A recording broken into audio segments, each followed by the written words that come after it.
Alright guys, so today we're going to be talking about, did the Speed Pass ruin Need for Speed? More specifically, the Volume 8 Speed Pass and the cop cars that are locked behind it. We will briefly get into the racing side that deals with the Speed Pass as well, but that will be after we deal with the big things, right? I've seen a lot of complaining about how Cross's Corvette and the Porsche 959 are locked behind the Premium Speed Pass, while the first Porsche is free. First, let's talk about the Speed Pass in general. EA and cash grab are synonyms. We all know this, and the fact it took as long as it did to introduce a premium version of the Speed Pass honestly took me by surprise. I thought by Volume 2 it would be implemented. But besides that, does the Speed Pass actually ruin gameplay in Need for Speed Unbound? Well, it depends on what you would consider ruin. If you are a competitive racer that is not on PC, obviously, then you would lean towards yes, it does, because of cars like the Porsche 959 that are locked behind a paywall. This car is definitely a top 3 car in the game for the classes it excels in, but the R8 and the S5 are still fierce competitors depending on the track, of course. Remember that the R8 and S5 were originally free. This is not talking about the catch-up packs that include these cars, as that is a whole other thing by itself. But also keep in mind that the Lotus is also free and it is superior to the Regera. So really, it is a case-by-case basis, and I think that they put it in just the right place, that it doesn't seem too advantageous to have the Premium Speed Pass over the regular. But if you do not care about being the fastest and just want to have fun, then yes, as a car collector myself, I can understand why people would be upset that they can't get every car in the game. NFS is a game about collecting cars and racing them, so that is completely valid. However, let's not be super dramatic. It is not the end of the world, and the cars that you don't get from not having the Premium Speed Pass are few and far in between. A lot of the decals that are in the Speed Pass can be recreated, and in fact have been recreated for free. The tire smoke and rims that come in the Premium Speed Pass are cool, yeah, but the ones that are free still cook pretty nicely. The only thing that is truly being missed out on are 2 cars out of 100 plus available. But what is valid is the fact that this Premium Speed Pass was essentially why Unbound has lasted as long as they have. EA only dumps more time and resources into something that in turn will make them money. I don't have the official numbers, of course, but I'm willing to bet that Unbound was operating in the red since release for a while until EA forced transactions in the game, and that is pushing them towards breaking even.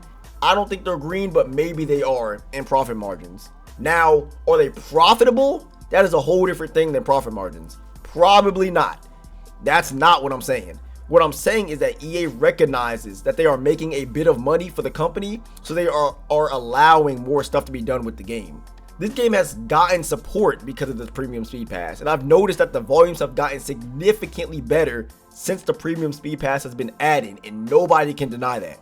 Look at what we're getting now versus what we got from the jump. We just got a brand new game mode with Hot Pursuit, and before that, 2 other brand new game modes with Drift and Drag, and then a complete overhaul of the handling model for cars. The Speed Pass is a necessary evil. Is the Speed Pass worth the amount that it goes for? The first thing we're going to get out of the way is that stupid "if you're broke, just say that" crap. Completely uncalled for and sounds mad ignorant, especially the people who do have the money but struggle to see if the Speed Pass is even worth dropping their money into. People work hard for their paycheck, and if they are going to invest in something, they need to see the value of it.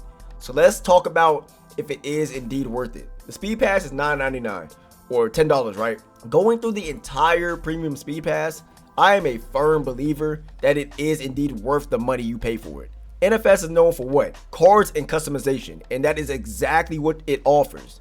You get a multitude of new rims, new trails for the car, a brand new car, multiple body kits, characters to play as, and other things. So you guys are telling me this is not worth the price? One thing that people love to say is that Forza gives more cars and more for less. But do they? Sure, they give more cars, but NFS gives what their game is known for, as I said before, customization. As far as I'm concerned, Forza doesn't have a pack filled with rims and body kits with trails and new tire smoke. Forza is a car game first that carries themselves with the fact they have a bunch of cars all the time. People are trying to compare 2 things that have nothing to do with each other simply because they both have a price tag on them. There are 75 tiers in the Speed Pass, which is a perfect number. You have plenty of time to do it and you can get through it easily. People just expect things to be free, and that just doesn't make any sense. The base game already comes with so much customization, and people think that the stuff in the speed pass should have already been in the game when that's simply not the case. Alright, so this Reddit post right here actually inspired this video in the first place. We're just going to go through it really quickly and talk about it. I already wrote some stuff down that I wanted to kind of pinpoint on this post, so we're not actually going to go through the comments until probably a little bit later. My biggest issue with Volume 8. Why are 2 out of 3 police supercars locked behind a premium speed pass? These cars are the only cars that can keep up with S-Class cars, which is false. And us free players can only use one car? Question mark. Keep in mind that most players are going to use meta cars and make the 4 other police cars even more useless. Sure, the police can redeploy whenever they want, but players will still find a way to avoid them all the time. It also doesn't help that 3 of the other police cars handle like complete garbage and are not worth using at all in S-Class. Criterion needs to understand that paying $10 to not use the Carrera all the time in S-Class is super dumb. PC players are lucky to have a DLC unlocker. Then he has this car right here, the Carrera, then he has the 959, and then there is Cross's Corvette right here. The major complaint is that the 2 cars that are locked are the only 2 cop cars in the entire game that can keep up with the S-Class racers, and that is simply not true in the slightest. I would even go as far to say that speed is only a secondary factor in actually catching the racers, and the way that you use your tech and abilities matters way more. With the ability to teleport as much as you would like, and then being able to spam abilities as soon as you do, there is a strategy to winning Hot Pursuit, not just speed. On top of that, the free Porsche that does come in the speed pass is crazy fast. The R34 is crazy fast, and every other cop car has their own purpose in the game. Of course, if you're trying to catch a meta car in the Range Rover, it's not going to go well. It's not built to be a slick and fast mover. In my opinion, the only main difference in the speed pass for the Hot Pursuit side of things is that there is a certain level of exclusiveness for the looks of the car, like how those with the speed pass can black out their cars and remove lights and customization.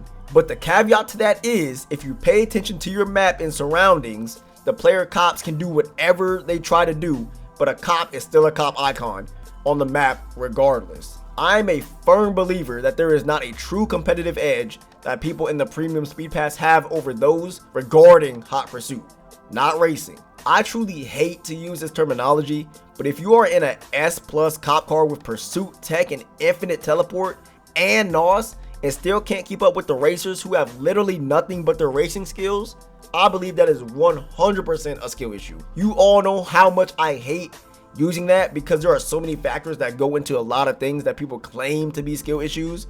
But for the premium speed pass, that does not give any significant advantage over gameplay for cops versus racers. But what do you guys think? Should the speed pass be taken out? Should it stay? Let me know down in the comment section. If you guys enjoyed, please drop a like and a sub, and I will see y'all in the next video.